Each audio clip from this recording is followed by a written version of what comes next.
Praise lord. దేవునికి స్తోత్రం.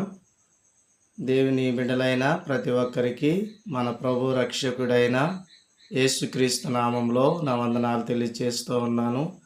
ఈ యొక్క సమయంలో దేవుని పరిశుద్ధ వాక్యము నుండి 91వ కీర్తన 15వ వచనాన్ని చదువుకుందాం. అతడు నాకు మొర్రపెట్టగా నేను అతనికి ఉత్తరమిచ్చేదను, శ్రమలో అతనికి తోడైందును. దేవుడు తన పరిశుద్ధ వాక్యాన్ని మన వినికిడిలో దీవించునుగాక.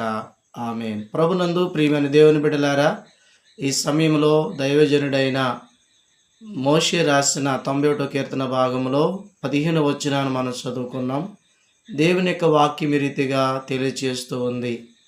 అతడు నాకు మొర్రపెట్టగా నేను అతనికి ఉత్తరం ఇచ్చేదను, శ్రమలో అతనికి తోడయిందునని దేవుని యొక్క వాక్యంలో ప్రభు తెలియజేస్తూ ఉన్నారు. ఈ రోజున ఎవరైతే దేవుని యందు భయభక్తులు కలిగి ఉంటారో, ఎవరైతే దేవుని ఆశ్రయిస్తూ ఉంటారో, ఆయన యొక్క రెక్కల చాటున ఉంటారో, అటువంటి వారు మొర్రపెట్టగా దేవుడు వారికి ఉత్తరమిస్తాడు. రెండోదిగా శ్రమలో అతనికి తోడయిందునని దేవుని యొక్క వాక్యములో ప్రభు తెలియజేస్తూ ఉన్నారు.